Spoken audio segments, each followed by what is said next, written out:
사도 바울은 오늘 본문 바로 앞에서 하나님의 지혜에 대한 말씀을 기록을 했죠.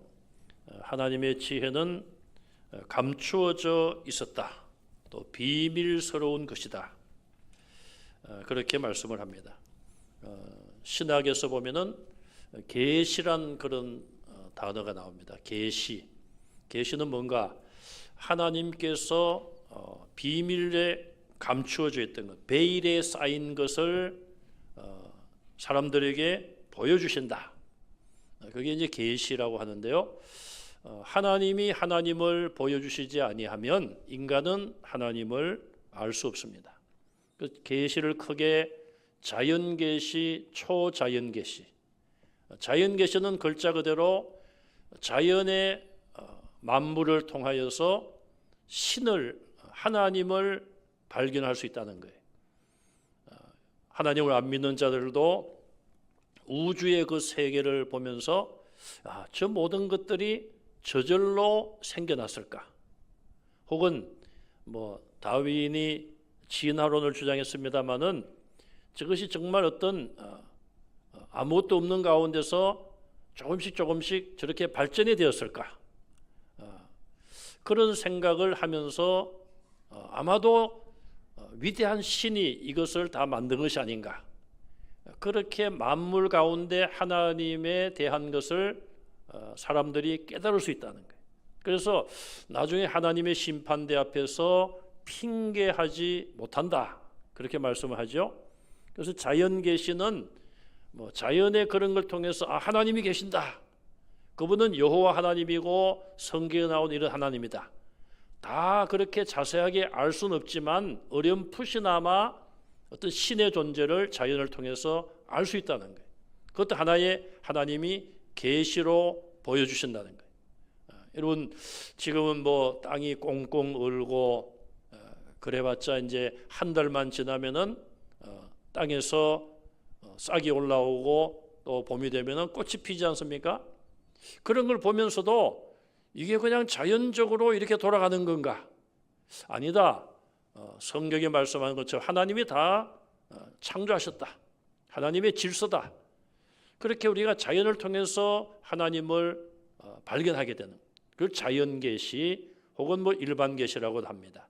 그러나 그거와는 달리 초자연계시, 자연을 초월하고 일반이 아닌 특별계시, 특별계시의 중심은 말씀이에요.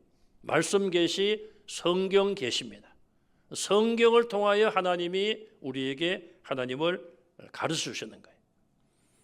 그래서 구약 성경이 있고 신약 성경이 있습니다. 그런데 이 성경을 66권입니다마는 성경을 통해서도 우리가 하나님을 100% 알 수는 없지요.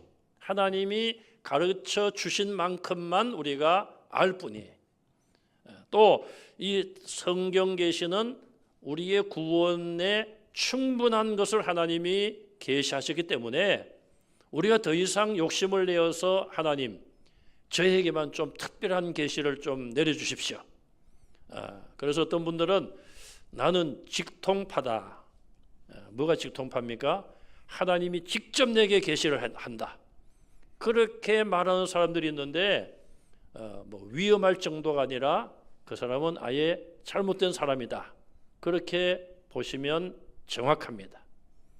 그래서 이단들이 바로 그런 것으로 사람들을 미혹합니다. 나는 직통 계시를 받은 사람이야.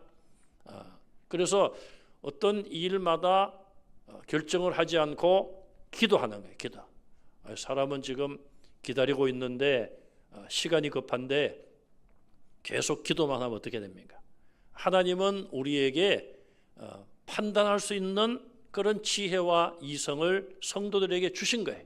또 오늘 말씀대로 성령께서 우리와 함께 하시기 때문에 우리는 하나님이 지금까지 내게 주신 믿음의 분량, 또 내가 기억하고 있는 하나님의 말씀, 그것을 근거로 해서 물론 중요한 일은 기도를 해야죠.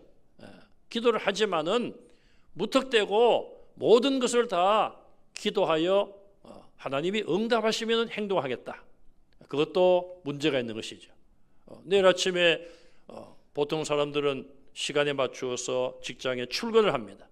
그런데 만약에 뭐 지나친 비유일 수도 있습니다만은 내가 내일 기도해보고 하나님 응답하시면은 출근하겠다. 그런 거는 잘못된 것이라 이 말이에요. 일상생활에 보면은 그런 엉뚱한 그런 일들이 여러분들도 만날 수가 있고 또 그런 경험이 있으실 거예요. 저도 그런 경험을 많이 봤어요.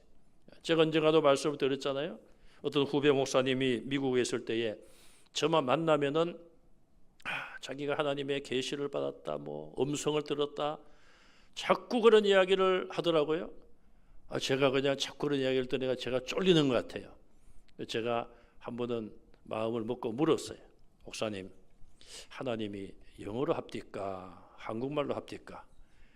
그랬더니 대답을 안 하더라고요. 그게 아니고 뭐 그게 아니고 뭐 꼭 음성을 들었다기보다는 음성을 안 들었으면 왜 상대방이 음성 들은 것처럼 그렇게 분위기를 만드냐고요. 자, 그래서 이 계시가 굉장히 중요한데 하나님은 이미 성경을 통하여 우리에게 중요하고 필요한 계시는 다 주셨다. 그렇게 생각하시면 되는 거예요. 더 우리가 욕심을 낼 필요가 없어요. 계시를 알고 싶으시면 하나님의 음성을 듣고 싶으면 성경을 펼치면 된다는 거예요.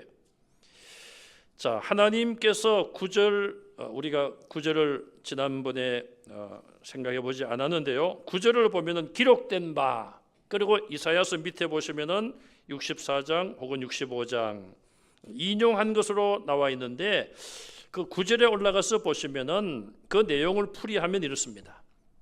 신약 성경에서 구약을 인용하는 경우가 있는데 글자적으로 똑같이 인용한 경우도 있지만은 그렇지 않고 조금 해석을 해서 인용한 경우도 있습니다. 오늘 이 본문도 그런데 이 내용을 풀이해 보면 이런 것입니다.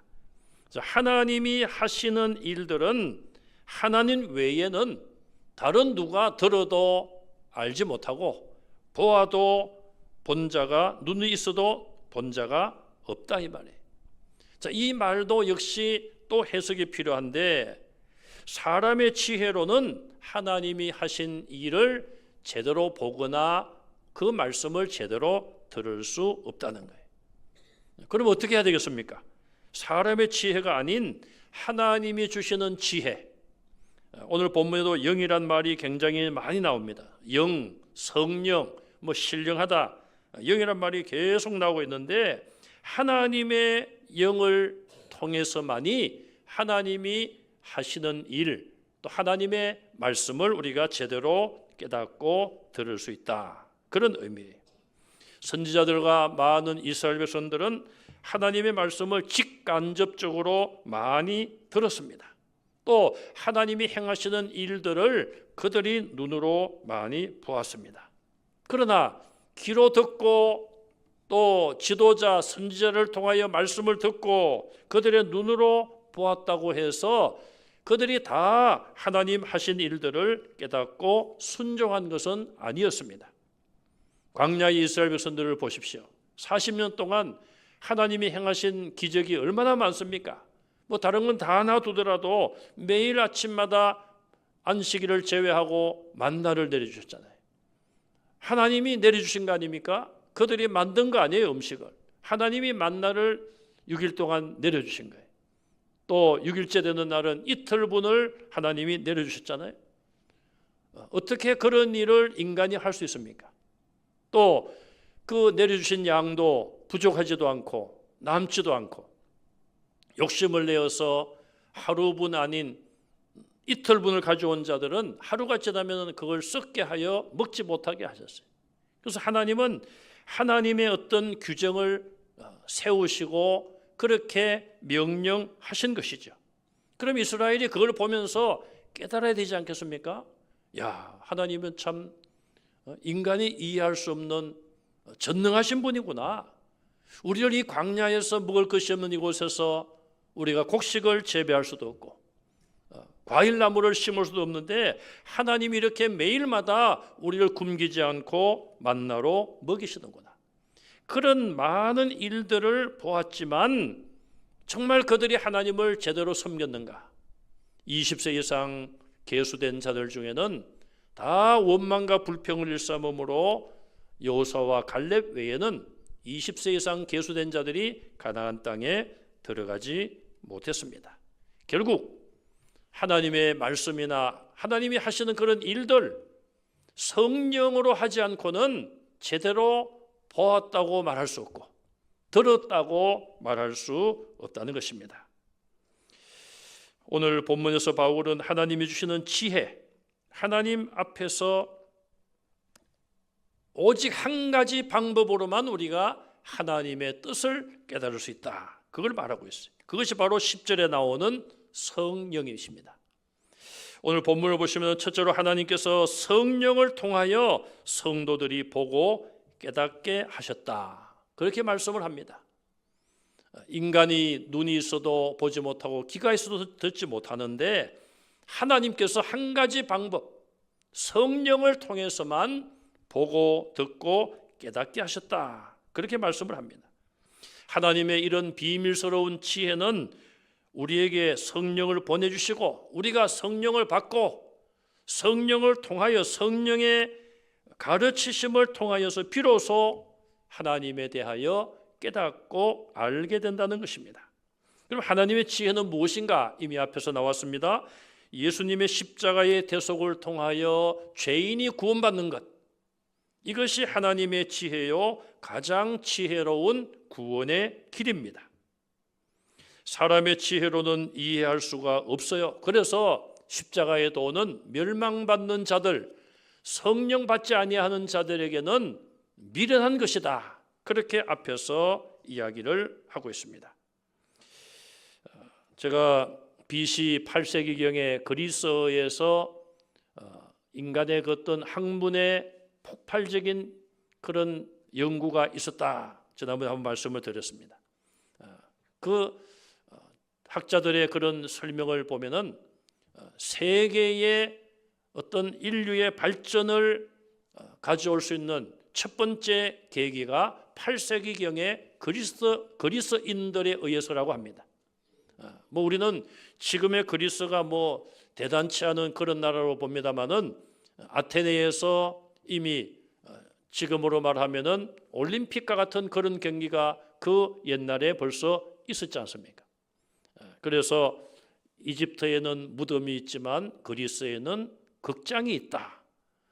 다른 나라들은 대부분 먹고 사는 문제에 매달리고 인간의 죽음에 대해서 두려워하고 있는데 그리스 사람들은 학문을 발전시키고 연극을 만들어서 무대에 올리고 그것을 감상하고 차원이 다른 그런 세상에 그들이 살았어요.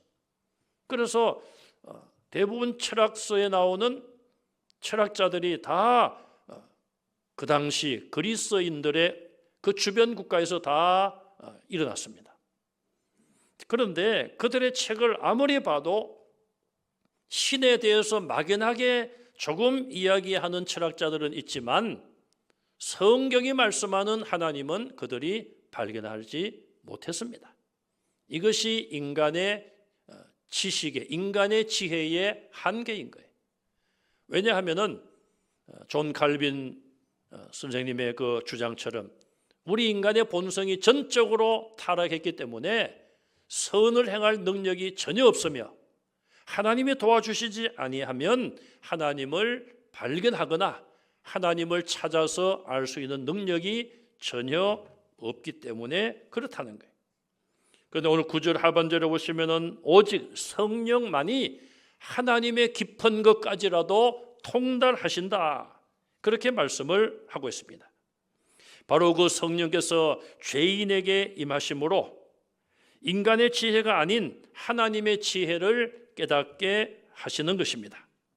두 번째로 바울은 그것을, 즉 성령을 증명하기 위하여 11절에 보면은 사람의 일은 사람 속에 있는 영이 알고 하나님의 일은 하나님의 영만이 안다, 그렇게 대조적으로 예를 들고 있습니다. 자, 사람의 일은 사람 속에 있는 영이 안다. 여기 영이란 표현을 뭐 그냥 좀 쉽게 이해를 해야 되겠습니다. 자, 내 속에 있는 것, 여러분 속에 있는 계획이나 어떤 목표나 하고 싶은 그런 일들 누가 압니까? 여러분이 안다는 거예요. 이거 맞는 말씀이죠? 여러분 외에는 몰라요. 물론 가족이나 친한 친구에게 그걸 이야기해서 같이 나눌 수는 있습니다. 그러나 친구에게나 가까운 가족에게도 말하지 않은 그런 생각이라든지 그런 계획이 우리에게 있을 수 있어요. 그거는 우리만이, 나 자신만이 나에 대해서 안다는 거예요. 그것처럼 하나님의 일은 하나님의 영만이 안다. 이렇게 대조적으로 비유를 들고 있습니다. 자, 인간의 영은 인간의 자아 중심이기 때문에 자기 자신의 마음속을 다 압니다. 지금 내가 무슨 생각을 하고 있고 또 내가 무엇을 느끼고 또 어떤 목표를 향하여 내가 가기를 원하는지 우리 자신들이 안다는 거예요. 똑같은 원리로 하나님에 대해서 알기 위해서는 하나님의 영의 도움을 받아야 된다는 것을 바울은 말씀하고 있습니다. 그렇다면 우리가 하나님의 영의 도움이 필요하다는 것을 여기서 알게 되는 것이죠.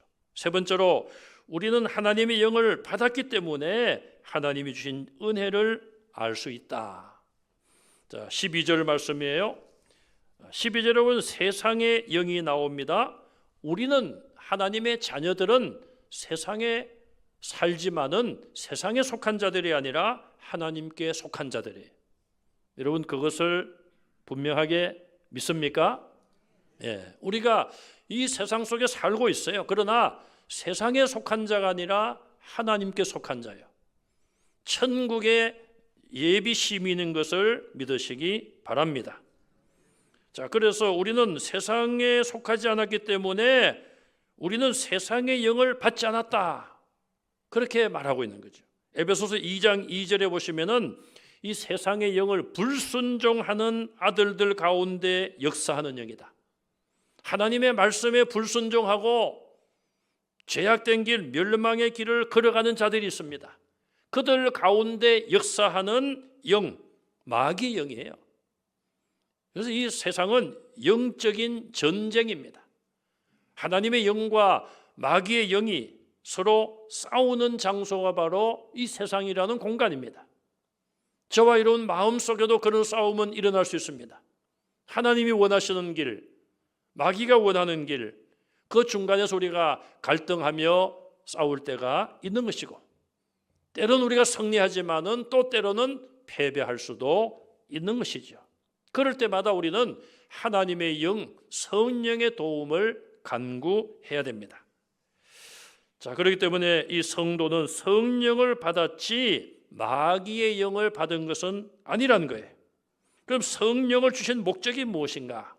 왜 우리에게 성령을 주시는가? 12절 하반절에 보시면은 우리로 하여금 하나님께서 우리에게 은혜로 주신 것을 알게 하려 하십니다. 굉장히 중요한 말씀이에요. 성령을 사모하는 분들, 소위 말하는 은사파들은 이 말씀을 주의 깊게 관찰하고 또 묵상해야 돼. 하나님이 왜 하나님의 영을 우리에게 주시는가? 하나님이 우리에게 은혜로 주신 것을 깨닫게 하시려고. 자, 그럼 하나님이 우리에게 은혜로 주신 것이 무엇입니까? 그것은 그리스도 안에서 우리에게 주신 선물 아닙니까? 바로 죄인이 구원받는 선물이요, 죄사함 받고 기도의 응답을 받는 그런 은혜가 아니겠습니까? 또 예수 그리스도를 통하여 주신 구원, 유일한 구원의 길인 예수님, 그 예수님을 우리로 하여금 깨닫게 하고 믿게 하는 은혜, 이것은 다른 말로 7절에서 이미 하나님의 지혜다, 그렇게 말씀했어요. 자, 이런 것들 하나님의 지혜를 우리에게 알게 하시고 그것은 십자가의 대속을 통한 구원이고, 이런 모든 구원의 선물, 천국 백성이 되고 영적인 복을 받은 이 모든 것 하나님이 우리에게 은혜로 주신 거예요. 은혜로 주셨다는 말을 쉽게 말하면은 공짜로 선물을 주셨다는 거예요. 얼마나 감사합니까? 그것을 알게 하려고 우리에게 성령을 주신다. 이게 성령을 주시는 목적입니다. 그래서 저와 여러분들도 성령을 사모하고 또 기도할 때 우리가 소위 말해서 은혜를 받는다. 그런 은혜의 체험이, 목적이 다른 것에 있는 것이 아니라 가장 중요한 것은 하나님이 내게 베풀어 주신 은혜를 깨닫는 것, 그것이 가장 큰 성령의 가르침의 목적인 것을 믿으시기 바랍니다. 그 안에 모든 것 들어있잖아요. 하나님이 우리에게 주신 모든 선물, 그걸 우리가 깨달아야 돼요. 아, 이게 하나님의 선물이구나. 예수님의 십자가의 죽음을 통한 구원, 이보다 더 큰 선물이 어디 있습니까? 아, 이거 하나님이 다 하신 것이다. 만세전에 계획하시고 독생자를 때가 되어 보내주시고 한 사람의 순종함으로 모든 사람이 이제 사망의 왕노릇에서 해방되어 구원을 얻게 되었다. 그렇게 그것을 깨닫는 것이 가장 중요한 성령을 주신 목적인 것입니다. 개인도 마찬가지 아닙니까? 우리가 불신앙 상태에 있었던 죄인, 그리고 우리가 구원받은 하나님의 자녀가 된 그런 존재, 그 사이에 어떤 일이 일어났습니까? 그 사이에 일어난 것은 우리에게 하나님이 성령을 선물로 보내주시고 성령의 역사하심으로 인하여 내가 예수님을 나의 구주로 영접하게 되고 주님을 나의 구주로 마음으로 믿고 입으로 시인함으로 인하여 내가 구원을 받게 된 거예요. 그런 그 중간의 과정이 없이는 구원받았다고 말할 수가 없는 것입니다. 사도 바울은 하나님의 지혜와 사람의 지혜를 대조하며 하나님의 영과 사람의 영을 대조하고 있어요. 그래서 사람의 지혜나 사람의 영으로는 하나님의 지혜와 하나님의 구원의 방법을 알 수 없고 하나님이 우리에게 주신 그 모든 선물도 깨달을 수가 없는 거예요. 그래서 저와 여러분들은 십자가 무한영광일세, 예수님의 십자가를 사모하고 내가 주님의 십자가가 아니었으면 구원받지 못했습니다. 십자가를 생각할 때마다 우리 죄를 회개하고 주님의 그 대속의 죽음을 감사하고 있잖아요. 그런데 성령을 받지 아니한 세상의 영을 받은 자들, 사람의 지혜, 세상의 지혜로 무장된 자들은 그런 십자가 앞에서 감격이 없고 감사가 없는 거예요. 하나님이 주신 은혜를 알지 못하기 때문에 그런 것이잖아요. 우리가 복음이 전파되고 사람이 변화된 그런 간증을 들어보면 그렇지 않습니까?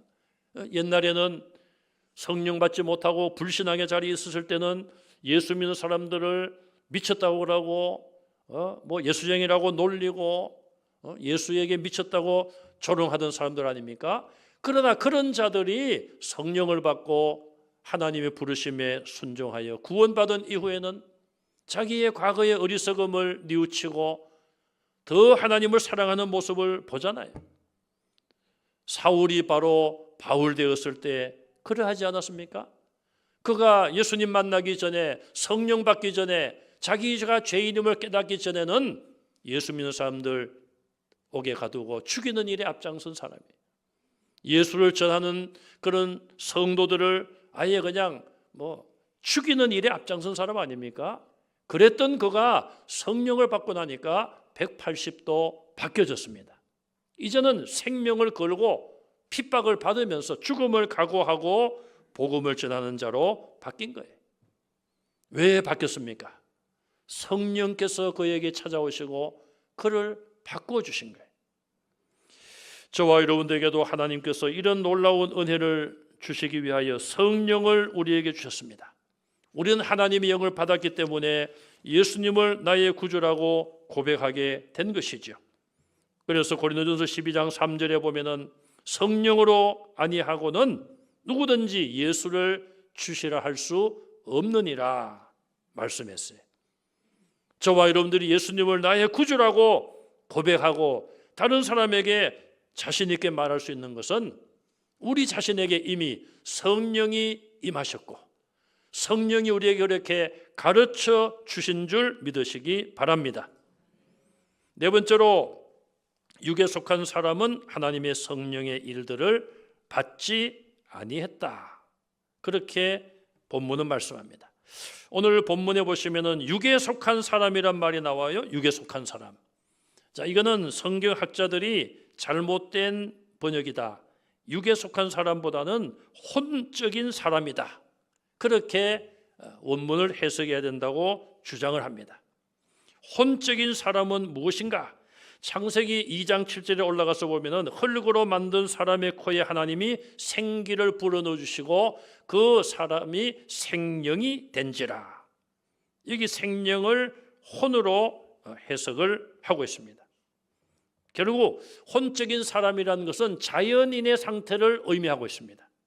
아담과 하와가 범죄하기 전에는 온전한 사람 같았지만 그러나 아담과 하와는 결국 하나님의 말씀을 거역하고 불순종하여 범죄하고 말았습니다. 자, 그래서 혼적인 사람, 여기 육에 속한 사람을 혼적인 사람이라, 코에 생기를 불어넣어 생명이 된 상태라, 그렇게 말할 수가 있죠. 고린도전서 15장 45절 이하에는 흙의 사람이라, 또 육적인 사람이라 고린도전서 3장 1절에, 그리고 혼적인 사람이라, 뭐 다 같은 어떤 자연인의 상태로 이해하시면 되겠습니다. 이런 자연인의 상태로는 구원을 받을 수가 없고 성령을 받고 우리가 영적인 사람으로 거듭나야지만 구원을 받는 것입니다. 마지막으로 15절 말씀을 보시면 신령한 자는 모든 것을 판단하지만 또 자기는 아무에게도 판단받지 않는다, 이런 말씀이 있어요. 자, 이걸 우리가 오해를 하시면 안 됩니다. 신령한 자는 모든 것을 판단한다. 영적인 사람, 성령을 받은 자는 하나님이 주신 도덕적인 기준을 가지고 영적인 판단을 할 수가 있다는 거예요. 그러나 자기는 아무에게도 판단받지 않는다. 이게 무슨 말인가? 그럼 절대적으로 흠결이 없다는 뜻인가? 그것이 아니라 아무에게도라는 이 말은 전제가 있습니다. 이것은 성령 받지 아니한 아무에게도, 성령을 받지 아니한 자들은 성령 받은 자를 판단할 수가 없는 것입니다. 왜? 판단의 기준 자체가 다른 것입니다. 성령을 받은 자는 하나님의 뜻과 성령의 가르침으로 판단하지만 성령 받지 않은 자들은 세상적인 기준으로 판단할 수밖에 없는 거예요. 그래서 성령 받은 신령한 자들은 모든 것을 판단할 수 있지만 성령 받지 아니한 자들에게는 판단을 받지 않는다. 이렇게 15절을 말씀을 해석하시고 이해하시면 되겠습니다. 성도들의 영적인 상태는 결국 성령의 역사하심으로 인정을 받고 확인됩니다. 그러나 세상의 영을 받고 세상 지혜에 머물러 있는 자들은 아무런 판단도 영적인 판단을 할 수가 없습니다. 오늘 우리는 본문에서 하나님이 왜 우리에게 성령을 주시는가? 하나님의 지혜를 깨닫게 하시려고 주시죠. 그런데 우리가 조금 전에 본 것처럼 하나님께서 은혜로 우리에게 주신 것들을 알게 하려 하시려고, 하나님이 우리에게 베풀어 주신 그 모든 것을 깨닫고 알게 하기 위하여 성령을 주셨다는 것입니다. 아직도 하나님의 은혜를 우리가 깨닫지 못한다면 아직 성령을 충분하게 받지 못한 거예요. 겸손히 하나님의 은혜에 감사할 때에 그것은 바로 성령 받은 증거가 되는 것입니다. 저와 여러분들이 성령을 사모하시고 또 하나님이 우리에게 성령을 부어주실 때에 정말 내가 발견하지 못했던 감사를 발견하시고 하나님이 내게 베풀어 주신 그 은혜, 우리가 은혜 찬송을 하지 않았습니까? 내가 누려왔던 모든 것들 은혜인 줄 깨닫지 못하고 당연한 것 아닌가? 뭐 아침에 해가 뜨고 저녁에 노을, 봄에 꽃이 피고 가을에 열매가 맺고 이런 계절의 변화 뭐 당연한 것이다. 내가 오늘 숨을 쉬며 살아가는 것 당연한 것이다. 성령 받지 못했을 때는 그렇게 했지만은 성령을 받고 은혜를 받고 깨닫고 보니 내가 오늘 숨쉬는 것 자체도 하나님의 은혜로다. 하나님 주신 선물이다.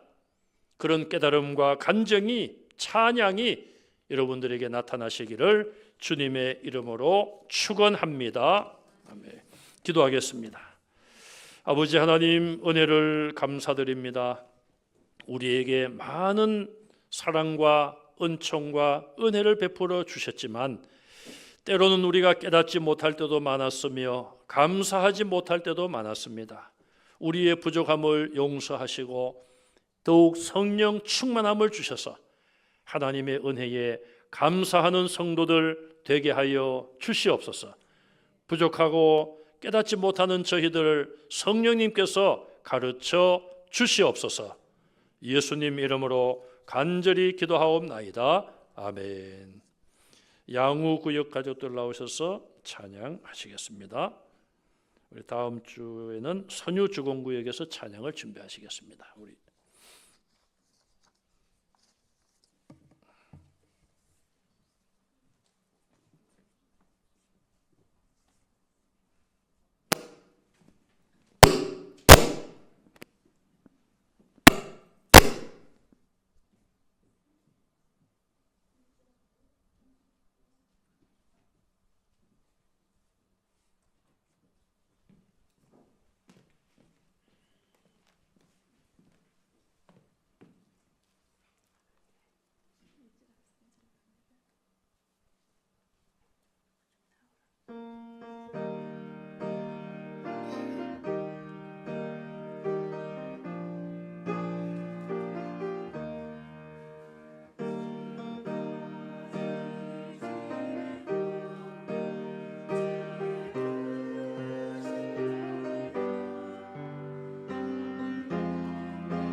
아멘. 우리 시간 양우구역을 위해서 한번 기도하겠습니다. 양우구역 가족들 하나님께서 믿음 주시고 또 온 가족이 한 마음으로 하나님을 잘 섬기시도록, 또 우리 항회수 권사님 지금 장기간 동안 요양원에 계십니다. 양로원에 계시는데 하나님께서 남은 생에 지켜주시도록, 그리고 우리 자녀들 어린 후손에 이르기까지 믿음의 계보를 이어가는 가정들 되도록, 또 우리 구역장님과 권사님을 위해서 또 열심히 잘 모이고 또 양우 아파트 주변에 많은 사람들에게 전도할 수 있는 구역 될 수 있도록 합심해서 한번 기도하겠습니다. 하나님 감사합니다. 우리 양우 구역 가족들의 찬양을 받아주시고 우리 하나님께서 가정마다 은혜 위에 은혜 주시고 더욱 큰 믿음을 허락하여 주시기를 원합니다. 온 가족들이 한 마음으로 여호와를 섬겨 구원에 이르게 하여 주시옵소서. 자녀 대대로 하나님을 섬기는 믿음의 가문이 이어지게 하여 주시옵소서. 또 우리 항회수 권사님 장기간 동안 양로원에 계십니다. 아버지 하나님, 남은 생에 하나님께서 건강으로 함께해 주시고 천국의 소망을 든든히 붙잡게 하시며, 또한 수고하시는 구역장님과 권사님에게 세임을 주시고 모든 구역원들이 힘써 구역 예배로 잘 모일 수 있도록 은혜를 더하여 주시며, 전도의 열매를 맺어 하나님을 기쁘게 하는 구역원들 되게 하시고, 믿는 자의 수가 많아지는 우리 구역이 되도록 우리 하나님 도와 주시옵소서. 함께하여 주시기를 원하옵고 예수님 이름으로 기도합니다. 아멘. 큰 박수로 격려하시겠습니다. 감사합니다.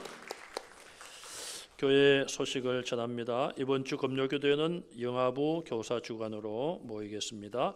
이번 주 금토 주일까지 청년부 수련회가 교회에서 있습니다. 기도해 주시기를 바랍니다.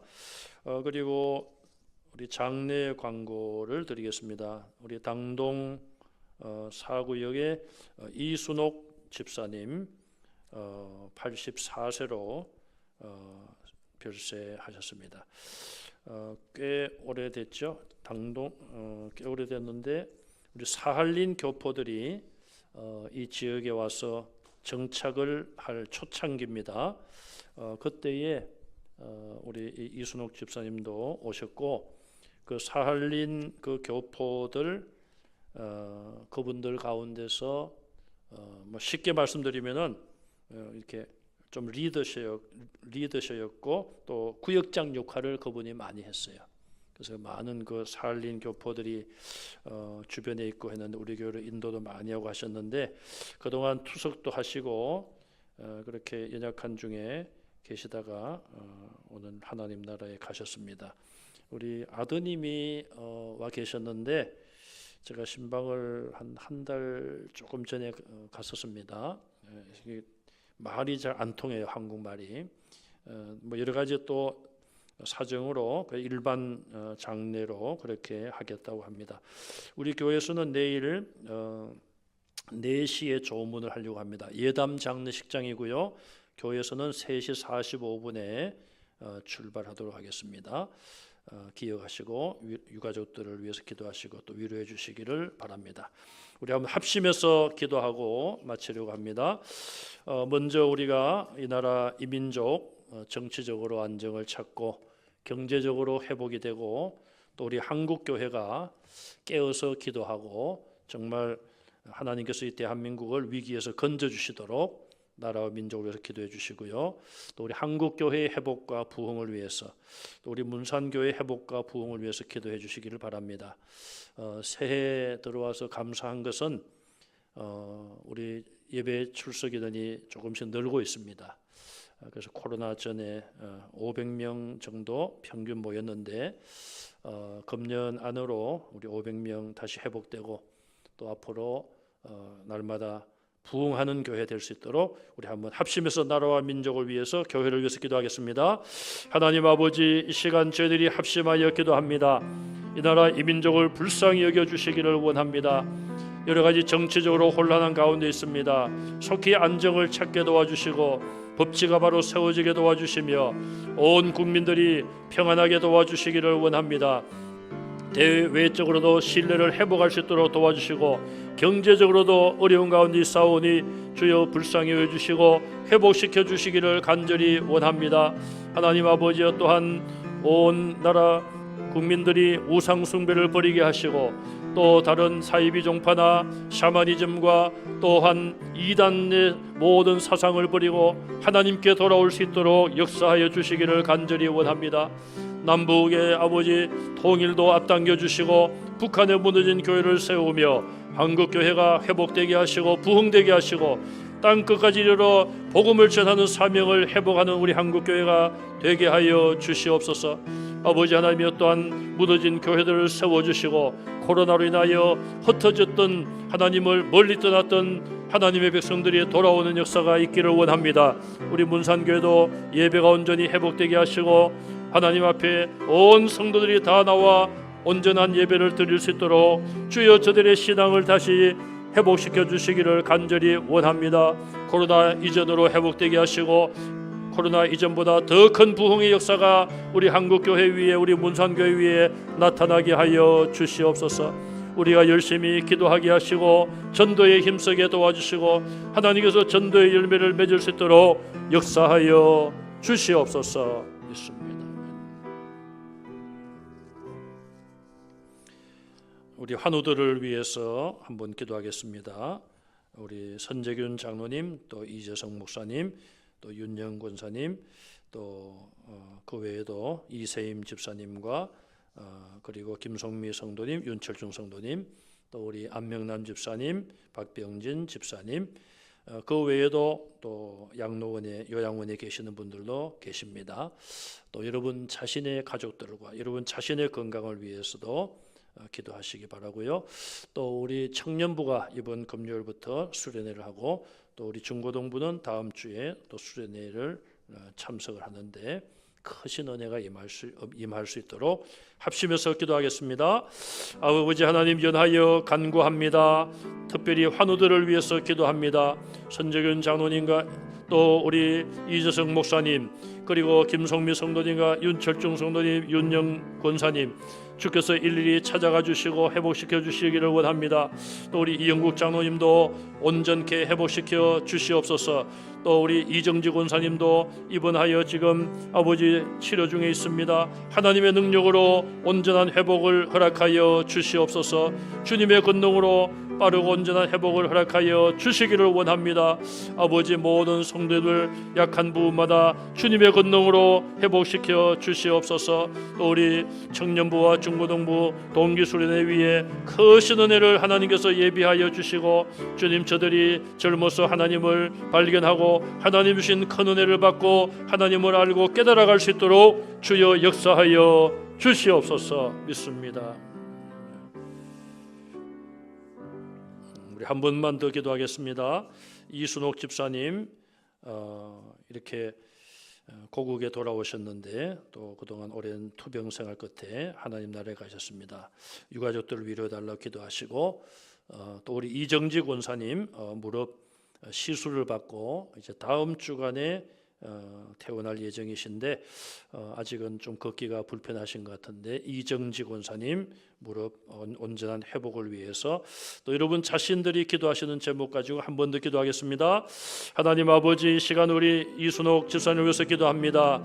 하나님께서 그 영혼은 불러가셨사오니 이제 그 자녀 손들 후손들이 슬픔에 젖어 있습니다. 또 사할린에서 있는 가족들도 있는 줄 압니다. 우리 하나님께서 찾아가 주시고 위로해 주시고 장래의 모든 절차도 인도하여 주옵소서. 이정지 권사님 무릎 아버지 시술을 받고 아버지 회복 중에 있습니다. 아버지 하나님 그 모든 연약해진 무릎이 새 힘을 얻게 도와주시고 회복의 은혜를 더하여 주셔서 건강한 몸으로 주의 일에 더욱 헌신하는 권사님 되도록 도와주시기를 원합니다. 우리 성도들 가운데 여러 가지 말 못할 어려움을 당하고 있는 성도들도 있습니다. 물질의 어려움과 건강의 문제와 또 여러 가지 마음의 아버지 무서운 아버지 시험과 여러 가지 환난과 고통을 겪는 성도들 주님께서 다 시험에 찾아가 주시고 주의 권능으로 회복시켜 주시옵소서. 예수님 이름으로 기도하옵나이다. 아멘. 다 같이 일어나셔서 찬송가 182장 찬양하시겠습니다. 182장입니다.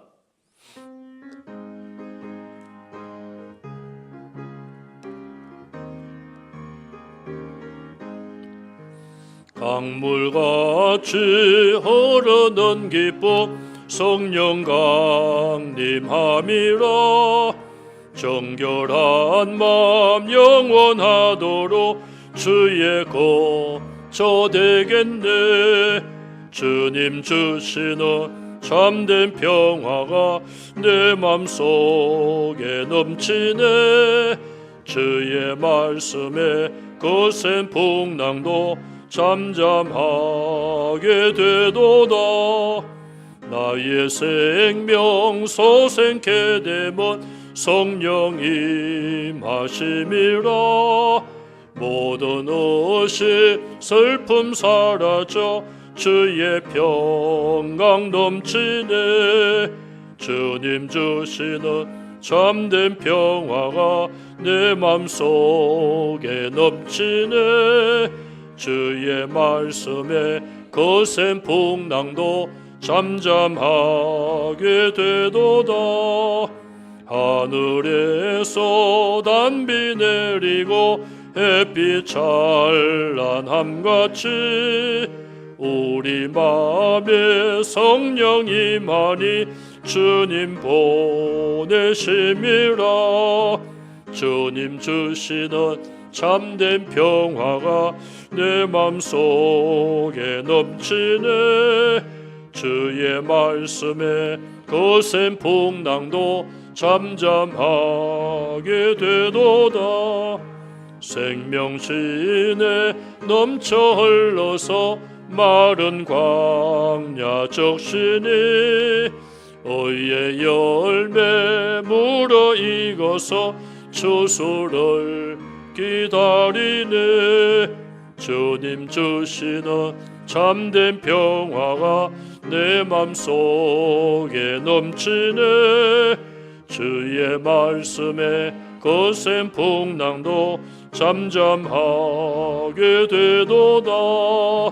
놀라우신 주의 은혜로 그의 얼굴 뵙겠네. 평화로운 안식 저에서 영원토록 쉬겠네. 주님 주시는 참된 평화가 내 맘속에 넘치네. 주의 말씀에 거센 풍랑도 잠잠하게 되도다. 우리 주 예수 그리스도의 은혜와 하나님 아버지의 사랑하심과 성령님의 감화, 감동, 가르침의 은혜가 하나님 앞에 나와 하나님을 예배하며 성령의 도우심을 통하여 하나님께서 베푸신 은혜를 깨닫고 감사하기를 소망하는 하나님의 모든 자녀들 위에 지금으로부터 영원토록 함께 있을지어다. 아멘.